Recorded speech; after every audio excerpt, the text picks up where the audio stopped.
Moi, je suis parti des Black Dragons. Et Black Dragon, ça a pris forme, je pense, en 85, et peut-être même bien avant aux États-Unis. Et qu'en fait, le père de celui qui a créé ça, qui s'appelle donc Yves Levent, lui a demandé de faire une section en France de nouveaux dragons. Et c'était le même concept, en fait, à l'époque, que les Black Panthers aux États-Unis. Donc c'était une lutte contre les fachos. Donc il est venu en France pour réorganiser les Black Dragons, pour amener une lutte en France et une organisation pour justement lutter. Mais au début, c'était une grosse sorte d'association où les gens, ils revendiquaient, quoi, tu vois. Et c'était une lutte vraiment contre les fachos, l'injustice, quoi. Ça a toujours été les Black Dragons et ça restera toujours à la base une cause. Les Black Dragons, il est créé 20 ans avant ma naissance et c'était par un gars qui s'appelait Yves Osima-Duchamp.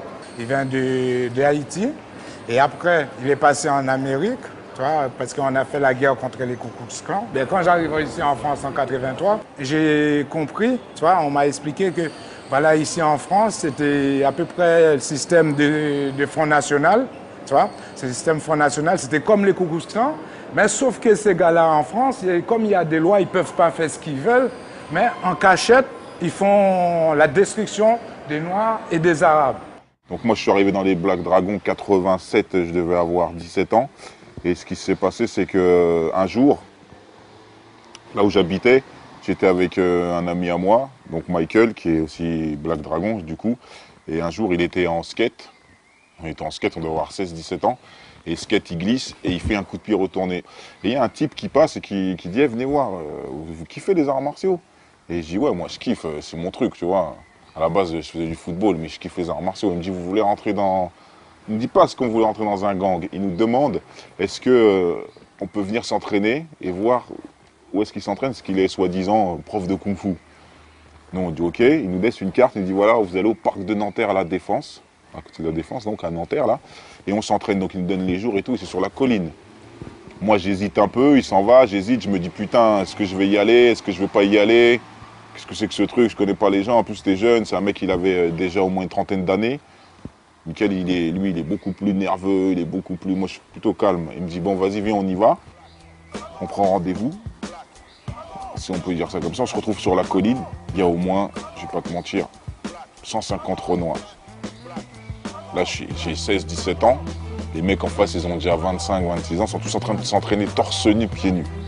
Je dis, mais qu'est-ce que c'est ça? Et quand j'arrive, ils disent, venez, venez et tout, on vous attendait. Et il y avait d'autres nouveaux aussi. Donc moi, j'arrive impressionné et tout. Je vois des mecs qui sont super costauds. Il nous dit, voilà, je fais des arts martiaux. Lui, c'est le prof de kung-fu. Lui, c'est le prof de boxe thaï. Lui, c'est le prof de karaté. Entraînez-vous. Mais il ne nous dit pas au départ que c'est une bande, etc. On n'en sait rien du tout, en fait. Et là, il nous prend un peu à part. Il nous dit, voilà... Là, c'est pas le chef des Black Dragons, c'est le sous-chef en fait. Et il nous explique, ça s'appelait Mamadou, et il nous explique que les Black Dragons, c'est un gang, et qu'en fait, on chasse les skins. Voilà, moi, je suis entré dans les Dragons dans les années 90, quoi. Moi, les premiers gars que j'ai croisés dans les Black Dragons, c'est Yves Levent, Killer, Shadow, Michael. Le plus gros problème qu'il y avait ici à la Défense, en fait, c'est les skins, quoi. Et il fallait vraiment des gars qui soient là pour pouvoir s'en occuper, parce que voilà, on n'était pas tranquille, quoi.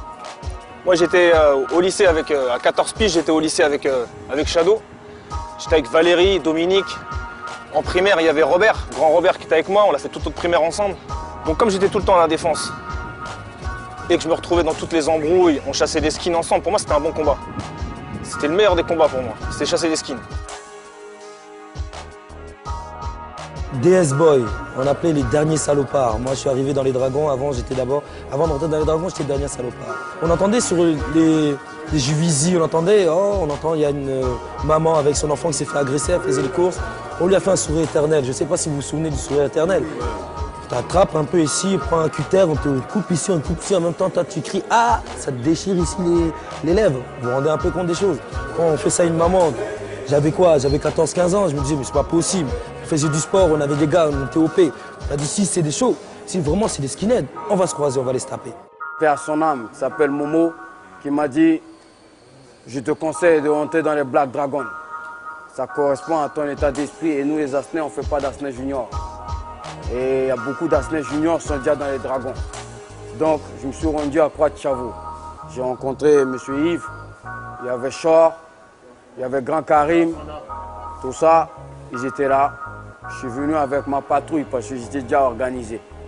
Donc on était à Nemours dans 77. Ouais. Et 91, c'est-à-dire toute la ligne sud de Nemours 77-91 jusqu'à Paris. Les bourreurs, les mecs du 13e, les dragons volants, les Chinois, les Fight the Power, les félins, tout ça c'était notre clan. Voilà, donc nous on a les SOC, Syndicat of Crime, d'Evry et tout ça. Ben voilà, c'était ça l'esprit. Nous on est arrivés, bon, Yves il a bien vu que nous on était déjà chasseurs. On bousillait déjà les skinheads du 14e arrondissement. C'était notre première mission. J'étais adopté par les Dragons depuis tout petit, depuis l'âge de 11 ans. Je suis rentré dans les BD, mais surtout par rapport à la famille. Mon cousin Pompon et tout, il y a beaucoup de monde. Un jour, c'est un gars du Nord, avec mon père, par là, j'étais un sac guéri. J'ai vu pour faire le mafé et j'ai vu des skins tabasser des Noirs et des Arabes devant moi. Et j'ai dit non, c'est pas possible. Moi, je viens de la Côte d'Ivoire, donc j'ai dit non, si on ne le nettoie pas, demain nos enfants ne pourront pas se balader à chaque lieu comme aujourd'hui. Moi, je suis chasseur de skins, de nature, chasseur de skins. Au fur et à mesure de BD. Un an après que vraiment les dragons ont commencé à avancer, et je suis rentré, bon, avant j'étais dans un autre crew, hein, je vais pas mentir. Hein. J'étais dans un autre crew, il y a eu des histoires par-ci par-là, après je me suis retrouvé avec quelques gars à moi. Depuis 87, je crois. Avec Jérémy, les frères, Clark, Marvel, Kik et Tonigo. Il fallait qu'on fasse ça, faire un peu de nettoyage. La cause de chasser des skins, c'est nouveau pour moi, tu vois, chasser les fachos, crâne rasé, qu'est-ce que c'est? Comme on les reconnaît, ils sont pas forcément rasés. Alors tu vois, ils te font une détection du mec, comment il est. Tout le monde croit que le skinhead, c'est un mec qui est crâne rasé, qui a le bon beurre, mais c'est faux. Le skinhead, à l'époque, il est comme ça, mais il est aussi baggy, casquette, pour se fondre dans la masse, tu vois. Et il va au boulot, il a son costume, sa cravate. Et après, quand viennent les moments, il met son bon beurre et ça tape. On nous annonce que peut-être 2 semaines après, il faut faire une chasse. Donc c'est ma première chasse.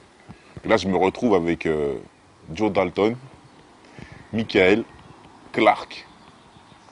Donc c'est ceux d'aujourd'hui, Clark de la Clica, Joe Dalton, on se retrouve en chasse. Ma première chasse, je m'en rappellerai toute ma vie, elle se passe à Saint-Lazare, chasse au skin.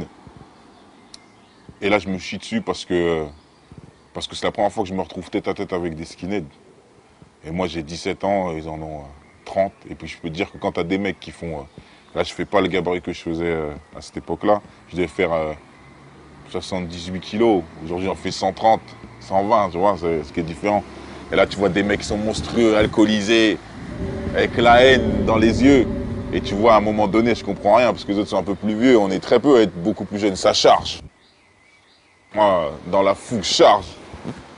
On s'en sort, il y a des bagarres, je vois du sang, je vois que ça pète. Là, je vois qu'à un moment donné, on dit partez. Moi, je parle avec ce que je fais, je suis les gens que je connais, mais on est tellement nombreux que tu sais pas qui est qui. Donc, tu suis les gens. Et je sors de cette chasse-là et je kiffe. Et je me dis, putain, c'est mortel. Maintenant, j'ai compris comment ça marche, c'est la guerre.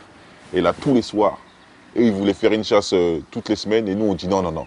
Nous, quand on arrive, on veut une chasse tous les soirs. Et tous les soirs, on fait une chasse. Et on commence par Sèvres.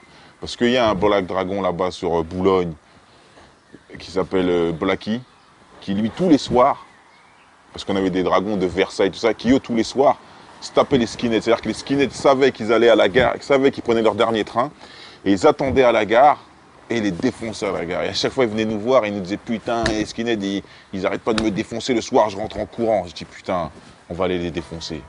Donc il fallait travailler avec l'esprit, l'organisation. Hein, donc il fallait utiliser les moyens qu'il y avait. C'est-à-dire, il fallait avoir des espions, hein, il fallait avoir des gens qui infiltrent le clan ennemi. Donc lui, il a galéré pendant, je sais plus, 6 mois peut-être, à courir, etc. Puis on a dû organiser ça, donc on a fait une réunion, il est venu, il a expliqué son problème.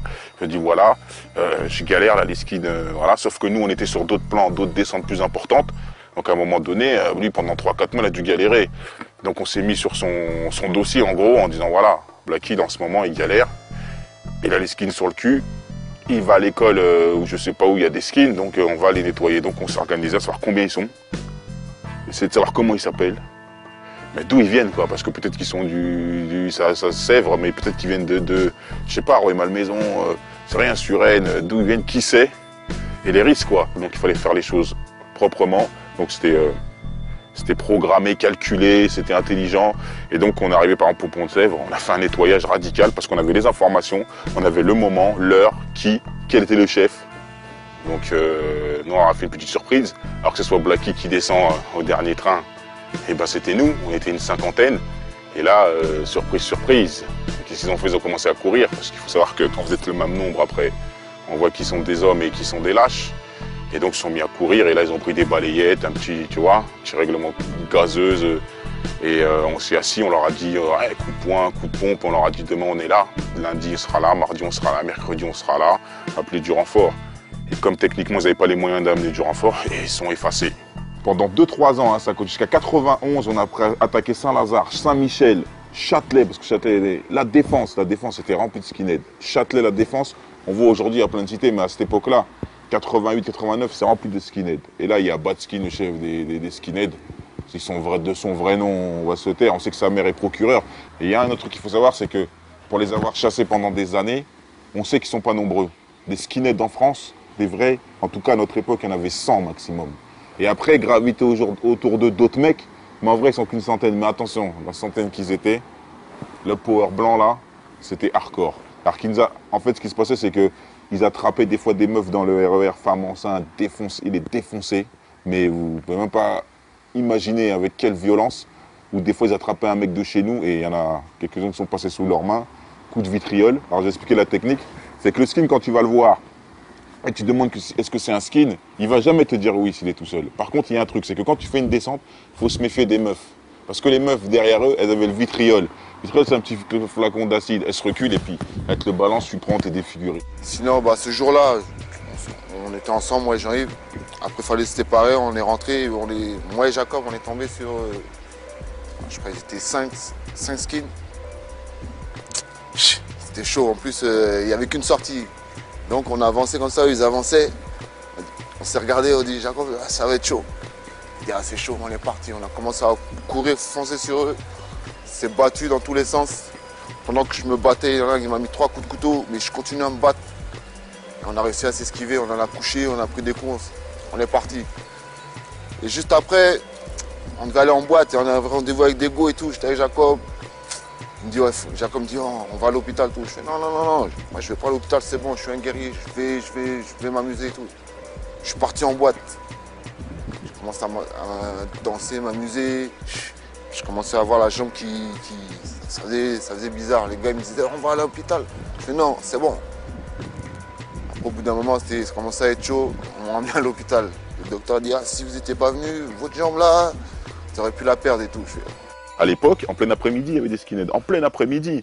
Ils descendaient normal, ils faisaient leur travail. Et petit à petit, ils ont pris des coups. Et ils se sont dit, putain, oh là là. Après, il y en a qui perdent un doigt, une oreille. Attends, les mecs sont trop sauvages.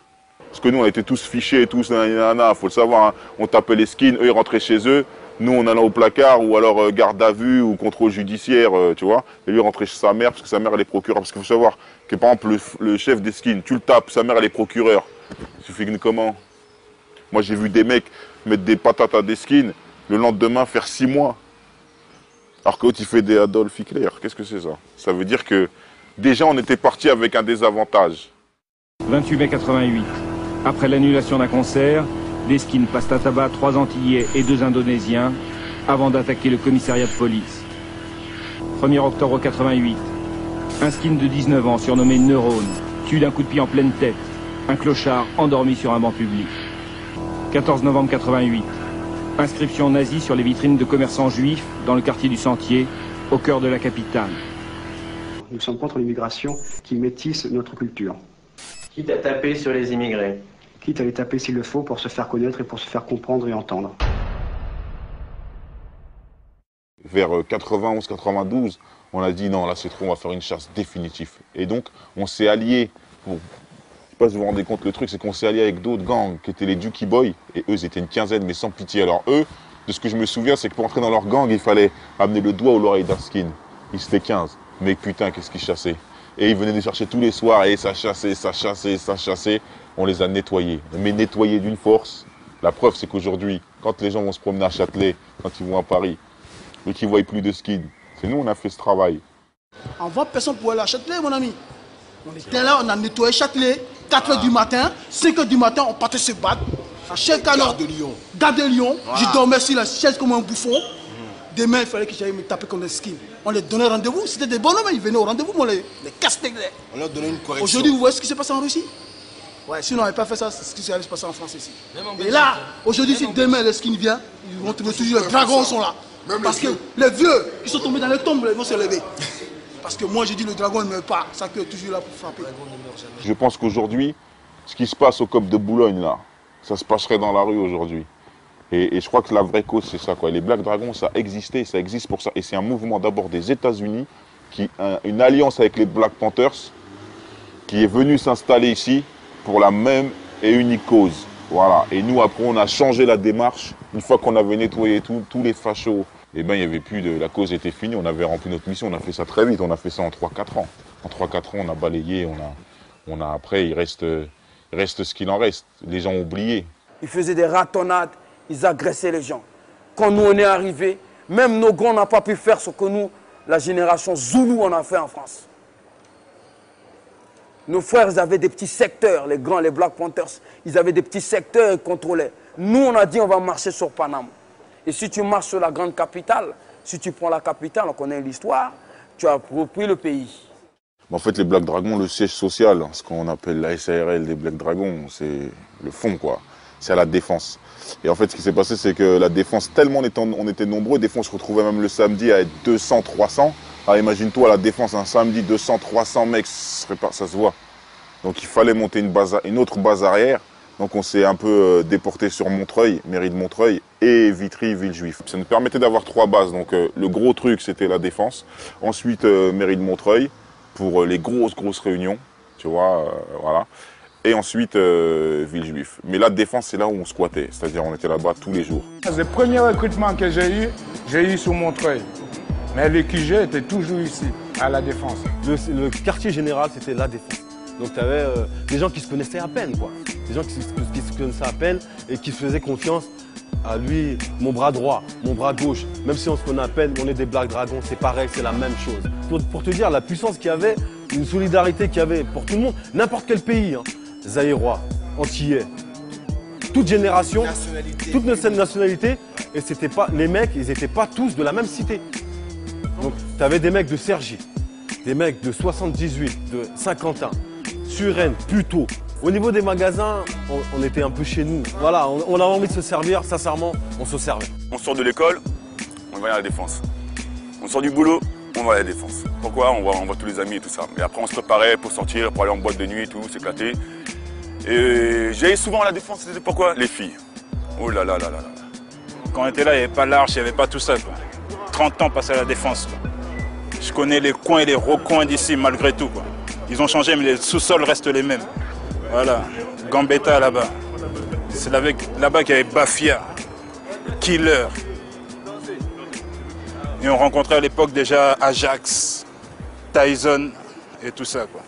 C'est immense, ça veut dire que tu peux te fondre dans la masse avec les gens, tu fais ce que tu veux là-bas. Et même il y avait même des règlements de compte le samedi, les keufs, ils n'avaient même pas le temps de réagir. Je veux dire, après, c'est même plus qui était qui quand t'as 300 mecs. C'était incroyable. Donc vraiment, la base arrière, c'est la Défense et tout s'est passé là-bas. Tout a été réfléchi là-bas avec Nanterre, parc de Nanterre. Et d'ailleurs, comme les Black Dragons, c'était que des Blacks en fait. Mais gravité autour, il y avait d'autres bandes. Donc on a monté une section qui s'appelait les Cobras. Et donc on a récupéré beaucoup de rebeux de Nanterre. En fait, les Cobras, c'était juste une filiale, on va dire, des Black Dragons. Et ceux-là, qu'est-ce qu'ils étaient violents, ceux-là. Bah, la Défense, c'est sûr qu'on était contents aussi qu'il y avait les Black Dragons avec nous. Ça nous a vachement aidés. On était bien contents de voir même des frères noirs avec nous. C'était l'Afrique, c'est la même chose. De nous défendre ou de se défendre mutuellement contre les racistes dans ce monde-là. Donc on avait divisé la Défense en deux. La partie McDonald's, on l'avait gardée pour nous. La partie cinéma, le Quick, pour eux. Ce qui fait qu'on s'entendait bien pendant des années et des années. Personne n'allait marcher sur le terrain de personne. Tu vois, mais si par exemple, il y avait une bande qui déboulait et qu'on était en danger sur le McDo, on courait au Quick et on savait que les rebeux là-bas, ils venaient en renfort. Et on partageait le terrain, quoi. Ils ne venaient pas nous casser les couilles sur notre terrain. On ne venait pas leur casser les couilles sur le terrain. On s'entendait super bien. Il y a eu 2-3 conflits à un moment donné où ça n'a pas trop fonctionné, où il y a eu à un moment donné, à Nanterre, toutes les cités de Nanterre, quoi, sont venues et nous, on a amené aussi notre équipe. On s'est retrouvés sur le parvis. La police, ils ont fermé le commissariat. Ils se sont dit, qu'est-ce que c'est ça? En fait, c'est parce qu'il y a un gars de chez nous qui se tape avec un mec de Nanterre. Et donc, les mecs de Nanterre, ils ont ramené toutes les cités. Parce que là, c'était les Black Dragons. Ils se sont dit, ceux-là, on partage le terrain. Mais là, il faut qu'il y en ait un qui s'en aille, quoi. Et du coup, ce qu'ils nous ont fait, ils nous ont mis tous les sidatiques, tu vois, tous les toxicos devant, armés. Et c'est Couder de Nanterre, prof de boxe thaï, qui est venu et qui a réservé sur le parvis, c'est-à-dire le parvis là en face du cinéma où c'est plein, qui est arrivé sur le parvis et qui a tenu une discussion en se disant les gars, calmez-vous, il a fait l'arbitre. Et pour que ça se calme, on a pris les deux mecs qui se sont pris la tête, tapez-vous, ils sont tapés et ça s'est réglé comme ça. C'était le seul conflit qu'on a eu avec eux. Et après on a monté les Cobra Power et là on a pris du pouvoir. Même la police même qui est sur le parvis ici, même c'est nous des fois qui venaient voir. Quand il y avait le problème des Blacks Unis, la police venait chercher les Black Dragons pour faire le ménage à la défense. À l'époque, les Black Dragons, ils mangeaient au McDo gratuit pour la sécurité du McDo. T'en avais à Marseille, t'en avais partout. On était tellement puissants, t'en avais partout. Tout le monde voulait rentrer dans les Black Dragons. Mais ce matin, on arrivait ici, il y avait une queue ici pour rentrer chez les Dragons. Je me rappelle que quand je suis rentré, c'était l'initiation, quoi. C'est-à-dire que tu arrivais, tu devais te tester, quoi. Avec moi, on m'a mis face à une cinquantaine de mecs et on m'a dit, ouais, c'est le test, ça. Aujourd'hui, tu vas rentrer dans les Dragons. Et ben, il faut que 50 mecs, ils vont te sauter dessus, quoi. Et 50 mecs, ils m'ont sauté dessus.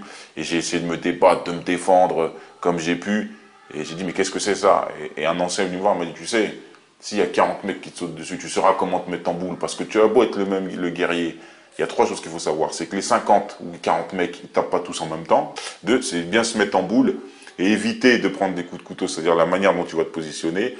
Et bien sûr, à un moment donné, si tu es malin, si tu fais le mec inerte, tu es mort. Mais c'est la règle du jeu. Mais tu sais que tu es vivant. Aujourd'hui, si on a vécu, c'est parce qu'aussi, notre peur nous a protégés. Je suis rentré dans les Dragons, il y avait, je sais pas, 50 mecs, 20 mecs contre moi tout seul. Je me suis défendu comme j'ai pu. Et j'ai pas fait le warrior.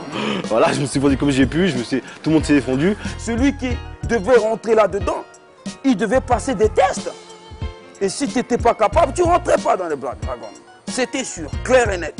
Le jour où on est rentré, moi et Jean-Yves, on nous a testés. Hein, ils ont voulu voir un peu nos capacités. Bon, pas de chance pour ceux qui nous ont testés. On les a un peu montré qu'on rigolait pas. Donc c'était au parc de Nanterre. Chez nous, les frégates. Tu sais quoi le test sur les frégates? Tu viens, on t'envoie, tu vas t'acheter 5 bouteilles de whisky. S'il te plaît, tous les frégates, s'il te plaît. Tu bois le whisky, après on te fonce des bien, le lendemain on te fonce dans. Après on se demande si tu es frégate. Tu dis non, après attends, allez. Maintenant, les autres bandes, les dragons sont reconnus comme des chasseurs. Et le nombre, il a cru, on arrive à compter 900 dragons. Je ne sais pas si vous vous rendez compte, 900 dragons, c'est la détection de tout. On avait des mecs de Sarcelles. C'était pas des mecs qui se connaissaient de partout, des mecs de Grigny, des mecs de Évry. On avait des gens, mais de partout. Et c'était trop. Et donc, toutes les autres bandes ont commencé à avoir un regard sur nous de trop de pouvoir. Et quand tu commences à prendre trop de pouvoir, c'est les guerres. Et quand il n'y a plus de skins, eh ben forcément, à un moment donné, ils n'étaient pas dans la même cause que nous.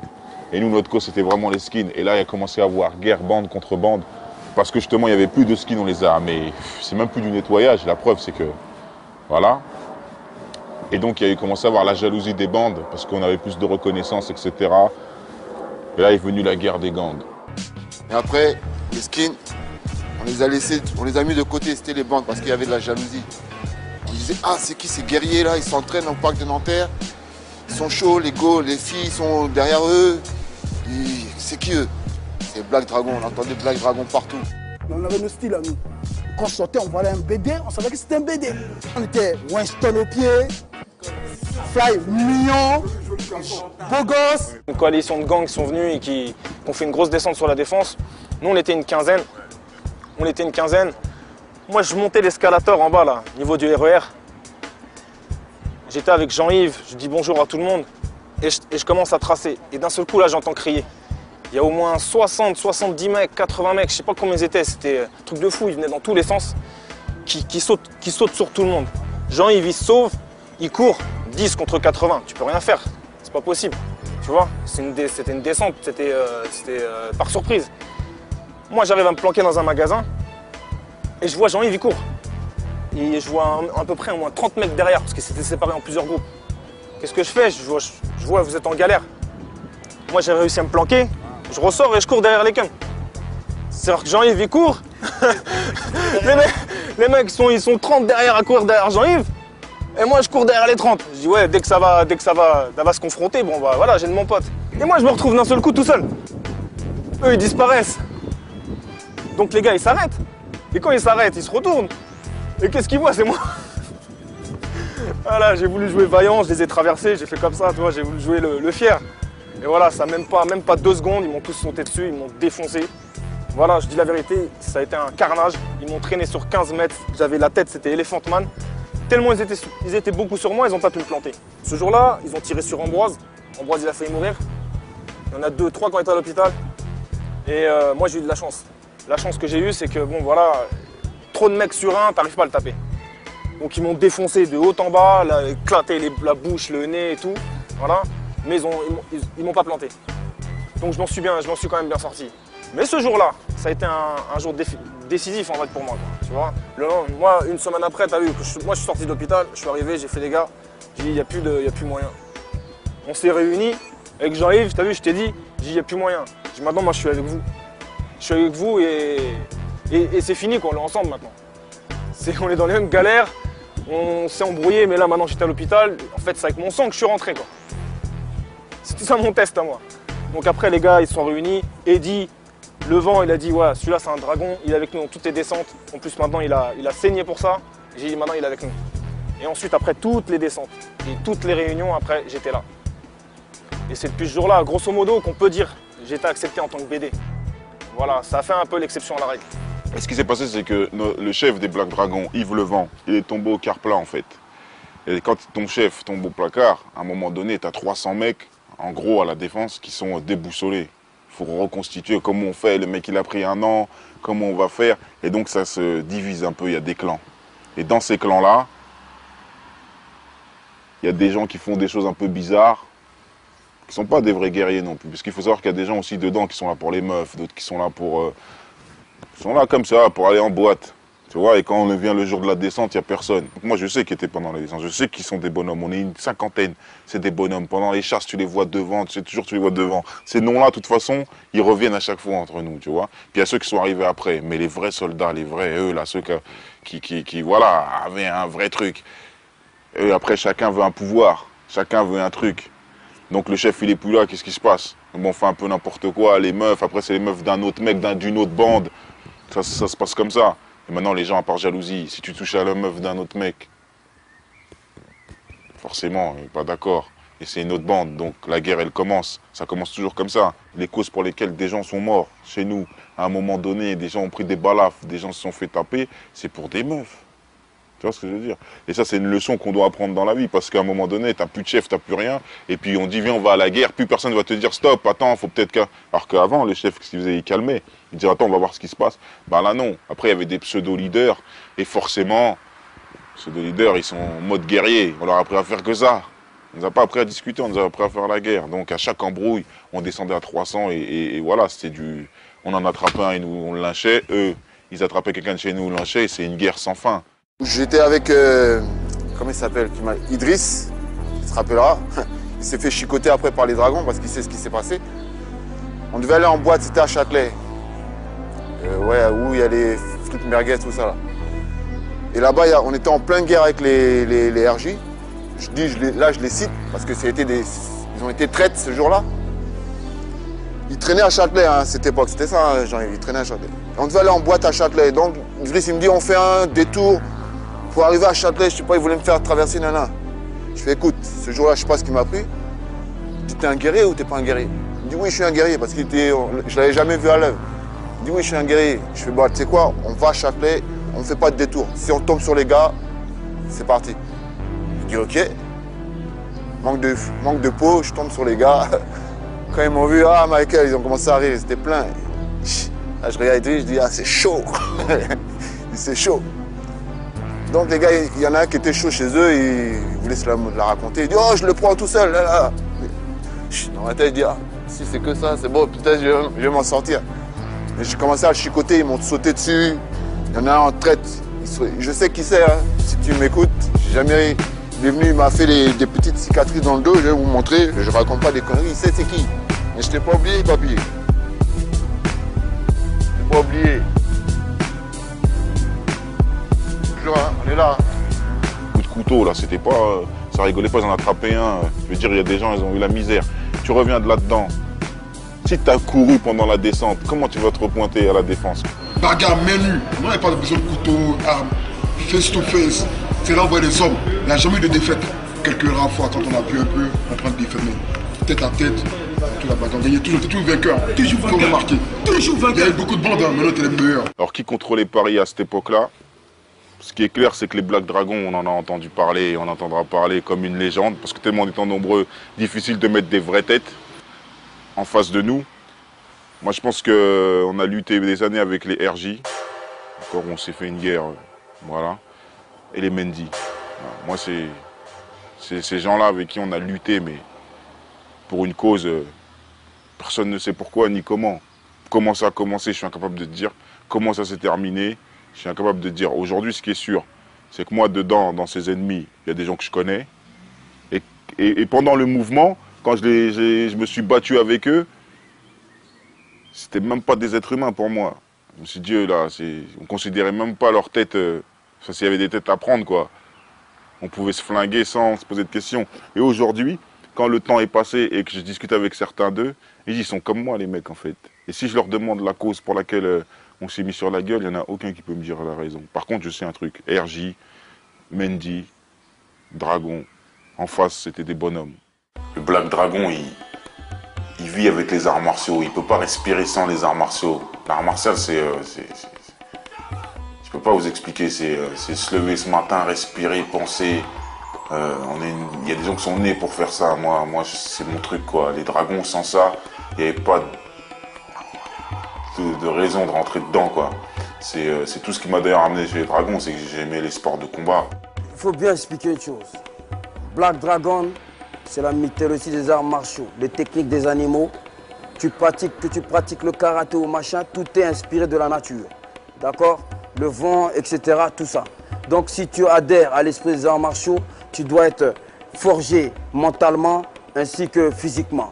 Et tu travailles tu marches avec ton cœur et ta conviction. Donc l'honneur, dignité, loyauté, force, code d'honneur. À partir du moment que tu dis dragon, ça va de soi que n'importe qui pratique, qui rentre, qui intègre, qui adhère à l'esprit de Black Dragon, doit pratiquer les arts martiaux. Et nous tous, on a commencé les arts martiaux quand on était gamins, quoi. Moi j'ai commencé en fait par le karaté à l'âge de 7 ans à peu près. J'ai continué, j'ai eu ma ceinture noire à 15-16 ans. Et après je suis passé par le taekwondo directement, quoi. Parce que je trouvais qu'au karaté on n'arrivait pas à vraiment se toucher, c'était pas vraiment ça, quoi, à l'époque. Et le taekwondo, j'ai démarré le taekwondo à partir de là jusqu'à maintenant. J'ai fait du foot et du taekwondo en Côte d'Ivoire. J'ai toujours jonglé avec les deux.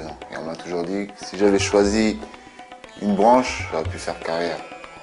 Voilà. Avec tout ce qui s'est passé après. J'ai commencé la boxe anglaise à 14 ans.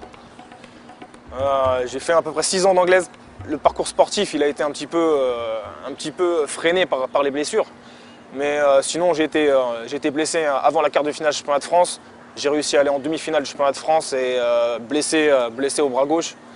Et ensuite, j'ai boxé quelques indépendants, professionnels, et j'ai arrêté sur des victoires, quoi. J'étais puncher, donc voilà, boxe anglaise. Ensuite, j'ai enchaîné autre chose. Et après, j'ai plutôt fait les arts martiaux, penchak silat, tout ce qui est un peu self-défense, et voilà, ça, c'est un peu comme mon parcours sportif. Aujourd'hui, Moi, mon truc, ça a toujours été plus la boxe taille, genre de la boxe taille, du kickboxing. Je sors de là et pour moi, c'est pas faire un sport, c'est apprendre à vivre avec ça, quoi. Mais un truc que je voudrais dire, c'est que je suis monté sur les rings, j'ai combattu. Je pense qu'un vrai combattant, c'est quelqu'un qui a peur. Et il y a deux règles dans cette vie, c'est maîtrise ta peur, quoi. Et la différence entre celui qui va monter sur le ring, c'est la différence entre le héros et le lâche. C'est qu'au début, on est tous des lâches. Et après, celui qui avance le pas devient un héros. Et c'est ça la seule différence. Mais au départ, on est tous pareils, on vit avec la peur.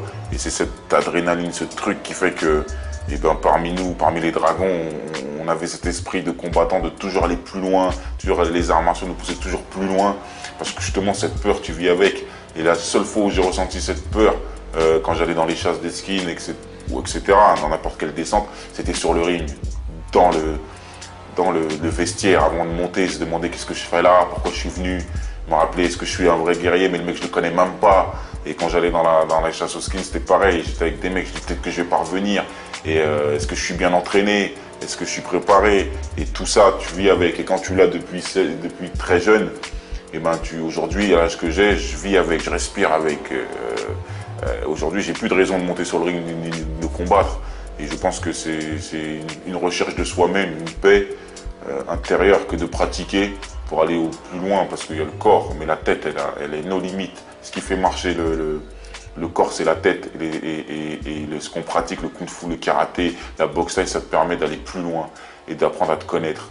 Et plus tu te connais, plus tu mets des limites avec les autres, plus tu en mets avec toi-même, plus tu deviens respectueux. On se retrouvait dans des championnats, on a fait preuve de beaucoup de bravoure et de résultats dans les championnats. Et de nous est né les plus grands champions des arts martiaux aujourd'hui. Quand on parle de Pascal Gentil en taekwondo et de toute l'équipe de France, Michael Bourreau par Pompon, tout ça, hein, Jean-Yves a formé les champions du monde de kickboxing, boxe thaïlandaise, boxe anglaise. Tony Go a été un grand champion de boxe anglaise. Daddy Lurcy, rappeur, etc. Hein, Doigté Aurélien a été formé par Jim Tono, Jean-Michel, un dragon de Villejuif, qui a été champion d'Europe et tout ça de kickboxing et de boxe américaine. Il y a un des frères aussi à Île Saint-Denis qui est champion de boxe française plusieurs fois, champion du monde, etc., qui adhérait à l'esprit des dragons. Donc vous voyez, mais notamment cette discipline, puisqu'on protégeait nos petits frères, a fait des professionnels de football, comme Makelele, comme Thuram, comme tous ces gens-là qui sont dans l'équipe de France.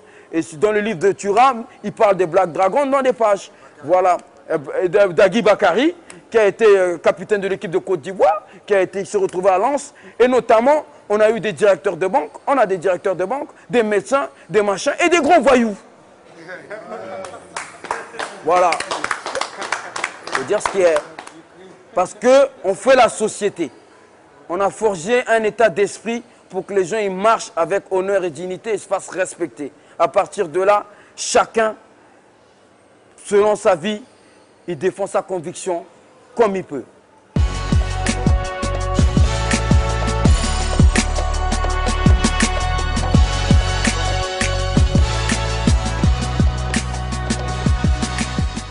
Dans les années 80 jusqu'à 90, dans les rues de Paris, quand on arrivait en troupe habillée pareil, eh ben, on disait telle boîte, vous ne faites pas rentrer les gens de couleur, la boîte ne va plus exister.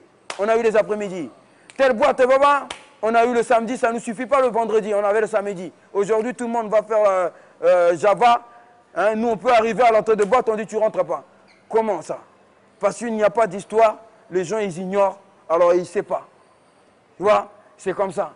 Pendant que nous, on chassait les skins et qu'on se mettait sur la gueule gang contre gang, bande contre bande, peu importe, et ben, le rap est arrivé 87, 88. Il faut savoir que nous, dans notre équipe, on était dans les premiers rappeurs, parce que justement, il n'y avait pas de sampleur, tout ça à l'époque.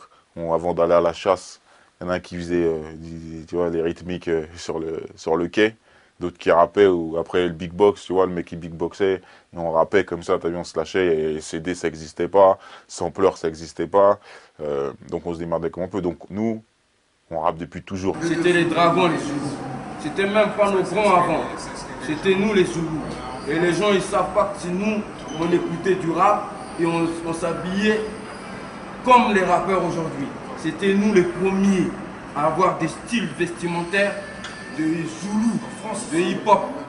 Et quand le premier CD est arrivé dans le rap français, c'est-à-dire l'autoprod, je crois, si je me souviens bien, c'est 94. Voilà. Et moi, c'est un mec qui m'a dit, tu sais, les rockers, ils font des CD en indé, il faut faire ça dans le rap, quoi. Et pour nous, on devait être un des premiers à faire ça. C'était incroyable, mais vrai. Sauf que, ben, toujours un pied dans le bise et toujours un pied dans la rue, forcément. Tu peux pas toujours. Aujourd'hui, on regarde le rap comme un business. Mais franchement, mon point de vue aujourd'hui, par rapport à avant, c'est que quand c'est arrivé, on disait, putain, c'est une culture, c'est la culture hip-hop, c'est notre truc, les gens, ils parlent de rue, ça nous parle. Au début, que ce soit NTM ou les autres, ça nous parlait. Mais aujourd'hui, franchement, c'est des narvalos, c'est dégueulasse. Ou comme Michael Youn à Fouta Cagoule. T'as mis une cagoule des fois? T'as mis une cagoule à l'âge de 3 ans peut-être pour aller à l'école? C'est quoi cette merde? Et les Renois qui font les clips avec lui là, ils ont pas. C'est des ouf, ils ont pas honte là avec leur survêtement Adidas serré là, qui dansent comme ça là. Ouais, avec la cagoule qu'ils mettent, ils se foutent de votre gueule et vous comme des cons pour 100 € ils vous donnent, 200 € ils vous donnent, vous faites ça? Vous avez pas honte? En fait, ici tu peux venir, tu fais n'importe quoi et ça marche quoi. Tandis que le gars qui a vécu, qui vient, qui prend son temps et tout, qui se comporte vraiment comme un artiste quoi. Mais il n'est pas reconnu quoi. Et c'est ça qui est bizarre, bon, qui est incompréhensible. Mais pour moi en fait c'est parce qu'en fait c'est la société qui est comme ça. Et puis le rap est à l'image de cette société quoi. Qu'est-ce que tu veux prouver? Que t'es un type plein de vices et que t'aimes les tripes plein de risques. Ils débarquent du jour au lendemain, oui, j'ai fait ça, j'ai fait ça, ils ont rien fait. On les connaît même pas. Ils veulent donner une image, tout simplement. Quand tu vois les Booba et les baltringues de Stomy, il y en a pas mal. Il y en a une tonne. J'ai rien à leur dire. C'est des baltringues, c'est tout. Il y a un manque de reconnaissance quand tu vois des gars qui racontent ta vie à toi et qui n'ont pas vécu, ça te met les nerfs quoi. Je connais, il y a des gars à nous, vous savez, hein, ils sont vénères en ce moment quoi. Parce qu'il y a trop de gars qui racontent des histoires, on dit ouais j'ai fait ci, ça, non mais on l'a jamais vu ce gars-là. Au jour d'aujourd'hui, quand tu as tué quelqu'un, tu le dis pas. Parce que si tu le dis, soit ses compatriotes ils vont se venger, soit tu vas aller au quart plat parce qu'on va te ramener des affaires, voilà, soit tu vas être sur écoute. Voilà, maintenant il suffit pas de se mettre des sclums, de pousser, tu vois, d'avoir un mauvais œil. Ce qui compte c'est ton CV dans la rue. Et ton CV dans la rue, tu le bâtis pas sur un CD, c'est ce que je veux dire. C'est un pur mensonge. Maintenant, il n'y a pas de gangster dans le rap. Tu vois, il n'y a pas de gangster. Moi, je ne me prétends pas être comme un gangster, ni d'ailleurs un mec comme Joe. On se prétend avoir un vécu et on veut avoir notre histoire. Les gangsters, ils veulent de l'argent. Ils ne vont pas faire dans l'argent dans le rap, il n'y en a pas. Tous ceux qui viennent à la télévision rencontrer qu'ils ont fait la rue, c'est des mythos. Moi, je m'appelle Benny Frégate. Celui qui dit qu'il a fait la rue, qui vient me voir en face. Toujours bagarreur. Bagarré, je lui ai montré si sa maman l'a vraiment mis au monde. Parce que la rue, c'est nous. La rue, c'est nous. On ne vient pas à la télé pour chanter. Je suis rappeur, il fait la rue. Non, la rue, c'est nous. Je suis battu, j'ai des couteaux dans le dos, j'ai eu tout. J'ai eu couteau dans ma jambe. Voilà. Black Dragon représente. Représente Black Dragon, couteau dans la main. Couteau, là, ça c'est couteau, Black Dragon représente. Il ne faut pas aussi que ces gens-là, on les laisse, parce que qu'est-ce qu'il croit le gamin qui a 17-18 ans? Que lui, effectivement, c'est un gangster, il va prendre modèle sur lui. Mais l'autre, il se fait 1 million d'euros. 600 000 des fois dans l'année. Et toi, tu vas jouer les gangsters, tu vas rien prendre du tout. Ce que tu vas prendre, c'est une peine de prison. Parce qu'il y a un Arvalo sur son CD, il a dit qu'il allait tuer des gens. Ou parce qu'il a dit qu'il a soulevé par cage de banque. On les connaît, les mythos, dans la rap. On les a vus depuis toujours. Parce que quand tu es un gangster, tu oublies vite cette vie. Parce que n'importe quel type d'une cité qui vient de la merde, il veut, que je connais en tout cas, hein, depuis, il veut s'en sortir et après il oublie vite fait. Hein. Il prend son zeyo, il vit sa vie, puis quand il vient à un certain âge, voilà, il raconte pas des trucs qui lui ressemblent pas. Et quand il le fait, on sait tous. Parce que le jour où des gens tuent d'autres gens, se taisent. Les faux rappeurs qui disent Gonsta, maintenant l'histoire de rue les rattrape, ben ils appellent tous la police et tout ça. Et on voit bien que c'était pas des durs. Parce que nous on est là, nous les dragons. Hein? Donc voilà, s'ils nous prennent pas en lâche, personne ne peut nous prendre physiquement. On est trop dangereux au niveau de combat d'homme à homme. Ce texte, c'est ta pierre tombale. Des clashs. C'est quoi ça les clashs? Papa, moi tu me clashes en bas de chez toi, demain matin je suis. Et je te baisse ta mère.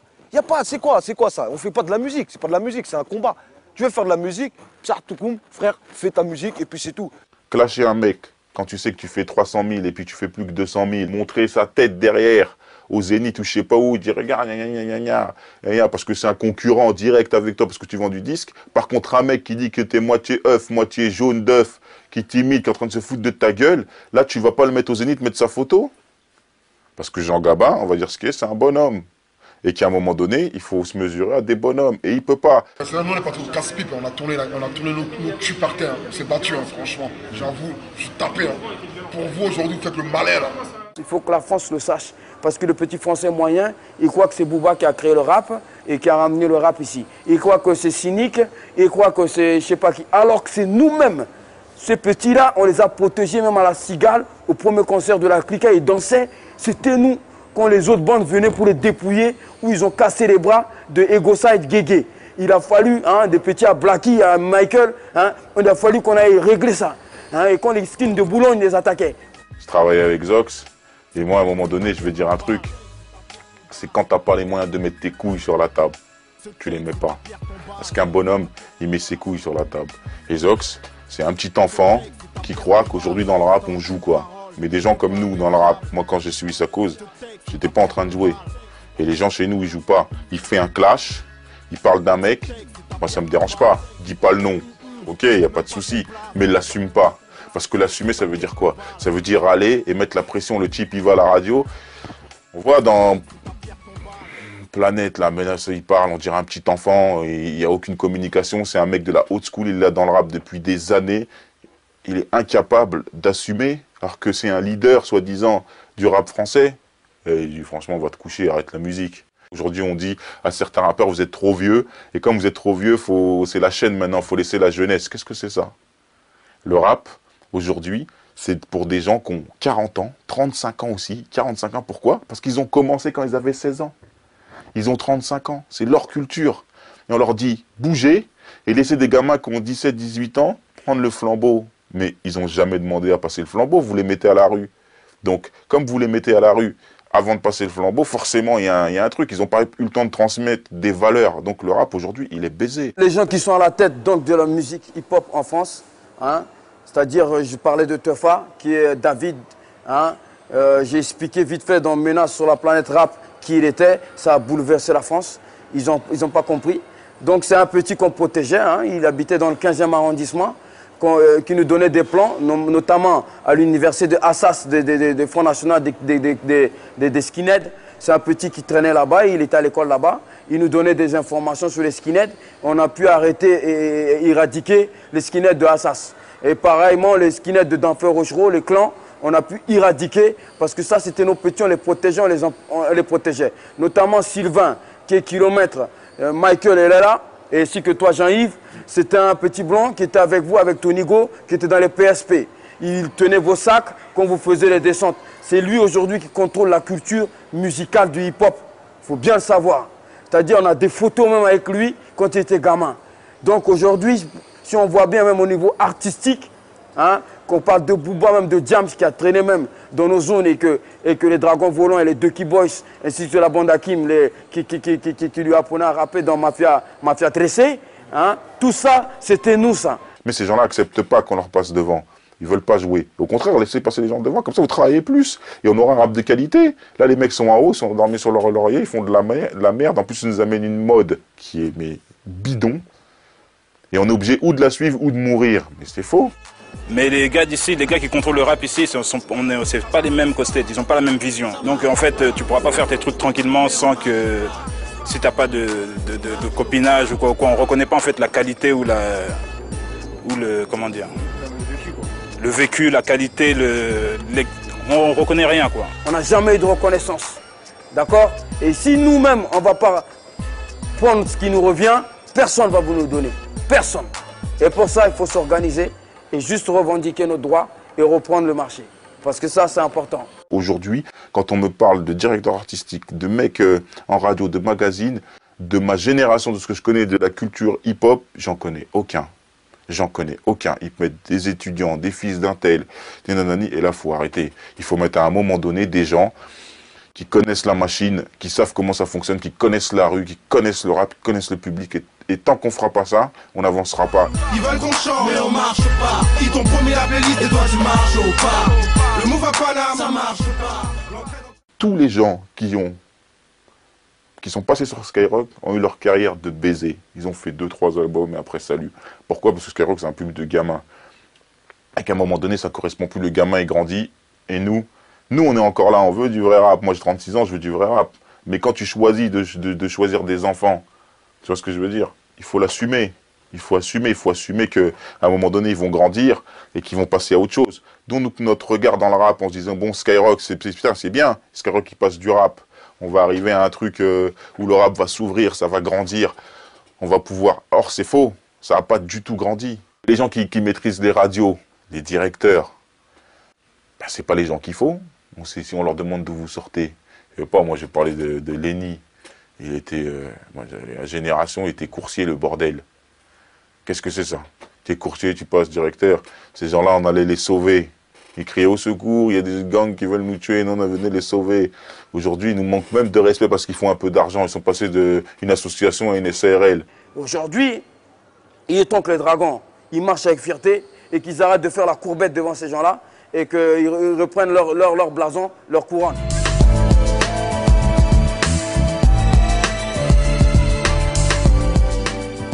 Par exemple, à mon époque, quand j'étais jeune, il y avait des règles de base, quoi, tu vois. Respecter les parents, des choses comme ça. On retrouve plus ça dans cette vie-là, en 2007. Et ça c'est triste. Et je pense qu'il y a autre chose à faire que de brûler des voitures. Et à un moment, il faut réfléchir parce que ça nous fait du mal.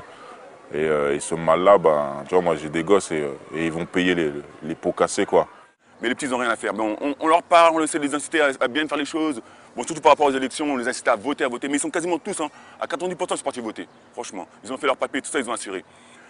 Les petits, ils ont plus d'argent dans le business que à l'école, donc c'est très dur vraiment de discuter avec eux. Nous, on a compris, hein, parce que bon, autour de nous, hein, on parle énormément. Clean, on ne se voit pas souvent, mais dès qu'on se voit, on sait, on discute et tout. On me conseille, me parle. Moi, j'ai toujours su, moi, j'ai 35 ans, je les ai eu le 21 juin. Mais toujours, mes aînés, ils ont toujours été derrière moi. Ils ne m'ont jamais lâché. Je pense qu'à un moment donné, il faut que tout le monde grandisse dans le même sens. Et arrête de faire des guerres de cité qui sont inutiles. Et en plus qui nous défavorisent aux yeux de l'État. Tu vois, parce qu'aujourd'hui, tout ce que les anciens ont essayé de construire, la jeunesse qui arrive derrière, elle va la détruire.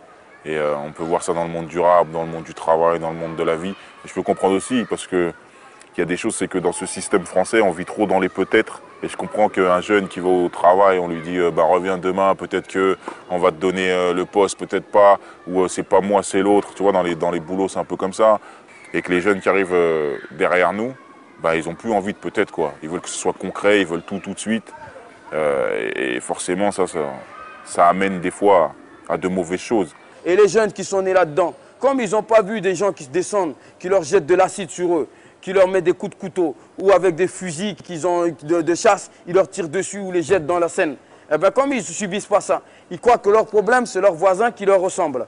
Alors ça devient des guerres de cité, des guerres de porte à porte, et après ils se disent on est les kings, parce qu'ils croient que la France va les laisser faire tout le temps. Alors que nous, si on a été éradiqués, nous qui étions solides et durs, eux, ils vont être éradiqués à un moment donné. C'est clair et net, c'est une question de temps. Et c'est à ça qu'il faut réfléchir. Il ne faut pas donner crédit aux gens qui, eux, justement, n'attendent que ça. Et se servent de cette violence, d'une violence... Vous savez, il y a une chose, c'est que dans la cité, il y a ceux qui imposent la violence, qui la cherchent, et il y a ceux qui s'en servent. Et souvent, les têtes, celles qui sont en avant, celles-là, elles prennent jamais. Et l'État français, eux, nous jugent que sur ce qu'on a fait de mal. Mais dans la cité, il y a aussi des choses bien. Et la jeunesse, elle a aussi des bons côtés. Il faut sortir ses bons côtés. C'est vrai, comme disait Joe ou d'autres gens dans ce DVD, on a fait des footballeurs, on a fait des grands athlètes de haut niveau. Il ne faut pas oublier ça aussi. Maintenant, mon combat, il est autre. Au début, c'était les skins, c'était le racisme, c'était la cause black, rebeu. Tu vois, c'était cette cause-là. J'ai voulu faire partie de ces gens-là. Tu vois, on l'a tous soutenu SOS Racisme. Même si après, ils nous font des trucs bizarres là, tu vois. Hein, ils sont politisés à mort et maintenant, on n'a plus confiance en eux. Mais au début, c'était la cause qui nous a motivés. Ensuite, moi, en 93, quand j'ai découvert l'islam, je me suis converti à l'islam. En islam aussi, j'ai appris. J'ai voyagé. J'étais à Damas, j'étais au Soudan. J'ai vu le baratin là, qui nous raconte là, à la télé là, sur le Soudan. Et qu'en réalité, c'est que du pétrole, c'est qu'une histoire de pétrole. Et toutes les guerres qu'il y a dans le monde qui sont faites par cet enculé de Bush, c'est que et uniquement pour avoir hégémonie sur toute la planète. C'est que de la politique à 2 balles. Donc moi, ce qui m'étonne même aujourd'hui, c'est qu'à la base, on était hip-hop, on était censé avoir un message. Alors le message, il ne doit pas s'arrêter à la cité. J'aurais dans ma cité, je m'emmerde. Allez vivre en Afrique, allez vivre dans les pays du Moyen-Orient, allez vivre, vous allez voir comment ils crèvent la dalle. Moi, j'ai vu les cadavres là par terre, là, j'ai vu du monde. J'ai vu les gens, ils n'ont rien à becter. Nous, ici, on arrive à s'en sortir. Regardez, on est tous tocos, on mange bien. Là-bas, ils sont comme ça. Là-bas, ils crèvent de maladies qu'ici, c'est pénin. Donc, il faut qu'on arrête de se plaindre. Et que moi, mon combat aujourd'hui, c'est de nous réveiller. Nous réveiller au lieu de se taper entre nous, au lieu de faire nos conneries là, entre bandes. Il faut recadrer le débat, il faut recadrer et pas se tromper d'ennemis. Il ne faut pas qu'on fasse peur aux gens. Il ne faut pas que ces gens regardent ce DVD en se disant bah, tu vois, c'est des animaux, parce que c'est carrément pas ça. C'est carrément nous un message pour dire voilà, que tu sois noir, que tu sois blanc, que tu sois jaune, handicapé, ou qu'est-ce que soient tes convictions, faut respecter. Mais si tu nous dérespectes, forcément, tu trouveras quelqu'un face à toi. Tu ne trouveras pas des esclaves avec des chaînes à baisser la tête, à dire ça fonctionne comme ça. Sinon, c'est de la dictature. Et nous, on ne fait pas partie d'un système où on a envie qu'il y ait une dictature. Nos parents, ils ont souffert. Ceux qui sont arrivés aussi avant ont encore souffert. Nous, on est à la limite. Donc tout ce qu'on construit là, c'est pas pour que nos enfants ils souffrent ou pour que la jeunesse elle souffre. Il faut que ce qu'on construit là, demain, ça amène à quelque chose de nouveau. Parce qu'aujourd'hui, les jeunes de quartier, ils ont les maisons de jeunes. Nous, on n'avait pas de maison de jeunes. Ils ont des aides de partout. Et ils continuent à crier, il nous faut des choses. Dans l'assistanat, ils pensent que les choses vont tomber du ciel. Comme on a dit, il y a un Père Noël, il est barbu, il vient avec un machin, il croit que ça va tomber. Ça ne tombe pas, il bousille tout. Non, je ne dis pas il faut il faut qu'ils aillent chercher ce qui leur revient. Il faut qu'ils aillent se battre. La porte est fermée, tu ouvres la porte. Il faut accepter l'esprit de sacrifice, pas spécialement humainement, physiquement, mais il faut accepter de sacrifier. C'est-à-dire que quand tu pratiques un combat, tu as un combat demain, tu dois faire le régime alimentaire, tu dois mentalement être prêt. Même quelles que soient les conditions de vie, que tu vis mal ou que tu ne vis pas bien, tu dois dire demain j'ai un combat, je dois m'entraîner, je ne dois pas trop manger. Quand tu sens le bon odeur de la bouffe, tu dis ah demain j'ai combat, je dois être au poids. Et je dois faire la fierté. Même si tu perds le combat, à partir du moment où tu as respecté tous tes sacrifices, tu sors de là vainqueur. Tu as dépassé un cap de ta vie, tes limites. Notre destin, il n'est pas fait pour être maçon, charleur. On peut aussi être avocat, on peut aussi aider d'autres gens. Enfin, rentrer dans ce monde et dans ce social, pas forcément avec une cuillère dans la bouche, mais avec un bon pied. Même si au départ, c'est plus difficile pour nous, parce qu'on est d'une couleur, d'une autre nationalité. Et quand je dis notre nationalité, c'est pour ceux qui ne sont pas français, parce qu'aujourd'hui, quand tu vois les extrémistes qui disent qu'il faut des Français de souche, mais proposez-moi des Français de souche, montrez-moi des Français de souche. J'en vois pas. Moi, pour moi, la France, c'est aujourd'hui un truc multicolore, il faut vivre avec.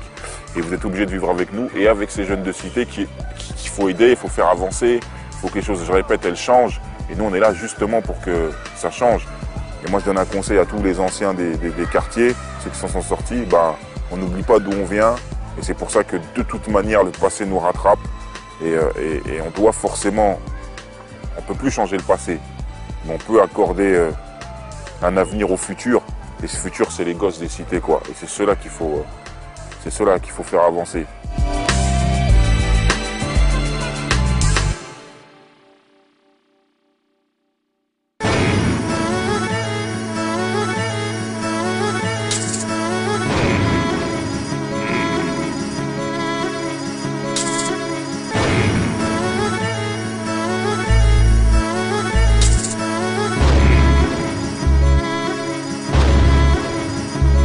C'est la fin de tout, et plus je tousse, et plus rien qui tient le bout. Que même le diable sont trop, y'a quoi? Ce monde sombre, guerre, bombe, plus on avance. Et plus le soleil nous fait de l'ombre, plus le sommeil les tombe. Et quand vient la pluie, les battes, et les hommes dépètent. Regarde les Tchétchènes, et les esclaves dans les chaînes. Faut qu'elles comprennent, que quand viendra la pluie, viendra la peur de l'inconnu. Les corps nus, les gosses nus, dans ce monde on n'a plus le temps, on n'a plus le temps. Et l'espoir en a mis tant pour que l'avenir soit fluctuant pour les truands. Criant, arme à la main, friand, déchus. Que les anges les ont déçus, déchirent. Comme des rimes contre nature, une vie contre Nathan. Satan, putain, je t'ai déjà dit, ça installe le temps. Attends. À moi tout seul, je suis un gang. À moi tout seul, je tue les gens. À moi tout seul, je suis le bon, le truc et le truand. À moi tout seul, je suis gangsta. À moi tout seul, je tue les gens. À moi tout seul, je suis le bon, le truc et le truand. J'ai pas le bon teint, ni pris le bon train. J'suis explosif dans mes lyrics, fais péter les rimes jusqu'à ton larynx à l'arrêt. Marque un arrêt, écoute ça. Dans la rue, à ce qu'il faut arrêter. Parrain, mais dehors, tout le monde a faim, y'a faux et on et on est fada, soldat intifada en faction, alors on résiste. C'est une balle pour la balistique, balise pas, une balle pour toi et là-bas, ouais, pour toi, l'embargo, un limbago dans le dos, tourne pas ton dos. Oh. Les négros ont faim, de larcin, assassin, du matin, de l'aurore jusqu'à l'horreur. On n'a pas perdu notre honneur, hey. Mais dis-leur que c'est pas l'heure, que c'est pas le temps, qu'on n'a pas le bon temps. Bon, aujourd'hui, on a fait ce DVD Black Dragon pour expliquer aux gens que à l'époque, on avait une cause, et notre cause, c'était de chasser les skins. Et je peux vous dire un truc, j'ai fait des chasses, moi, à 3 h du matin, à 4 h du matin. On a fait Sèvres, Boulogne, je le répéterai jamais assez, Saint-Michel. J'ai une anecdote encore sur des skinheads. Un jour, on se fait charger à la Défense pendant ici 4-5 mois pendant qu'ils construisaient la FNAC. Ils ont mis la sécurité, c'est des skinheads, je ne sais pas s'ils avaient fait exprès, une vingtaine. Et tous les jours, ils venaient et face à nous, ils faisaient des high clairs. Et on a dit un jour, faut qu'on termine avec eux parce que sinon, ça va mal finir. Et si on charge maintenant, comme on est des Renois, ils auront toujours raison, c'est des agents de sécurité. Et arrivé le jour où ils ont débordé, c'est une anecdote, on les a nettoyés. Ils ont construit la FNAC, on aurait dit pour se débarrasser de nous. Et aujourd'hui, on existe encore. Et il y a une deuxième chose que je voudrais dire, c'est que dans les Black Dragons, il existe des puissants. Les puissants, c'est ceux qui ont toujours été là. Il faut bien comprendre, il y a un arbre et c'est des puissants, on les appelle aujourd'hui les puissants. C'est ceux qui ont toujours été là, qui seront toujours là.